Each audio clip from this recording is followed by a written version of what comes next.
ప్రకాశం జిల్లా పొదిలిలో శనివారం నిర్మమహేశ్వర స్వామి దేవస్థానం రథోత్సవం అంగరంగ వైభవంగా జరిగింది.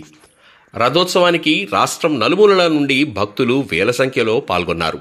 ఎంతో వైభవంగా రథోత్సవం తిలకించడానికి కులమతాలకు అతీతంగా పురుషులతో పాటు మహిళలు, చిన్నారులు అందరూ ఎండను సైతం లెక్క చేయకుండా పాల్గొని రథం లాగేందుకు పోటీపడ్డారు.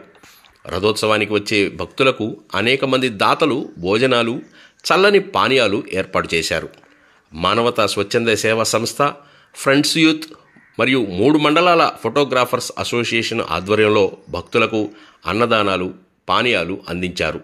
రథోత్సవం కార్యక్రమంలో ఎస్కే ఫుడ్ అండ్ బెవరేజ్ వారి సార్క్ కలర్ గోలీ సోడా త్రాగినటువంటి భక్తులు ఆనందం వ్యక్తం చేశారు.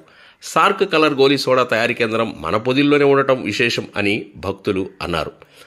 భక్తులకు ఎటువంటి ఇబ్బందులు లేకుండా నిర్మమహేశ్వర స్వామి దేవస్థానం కమిటీ వారు, పోలీస్ శాఖ వారు తగు ఏర్పాట్లు చేశారు.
एक में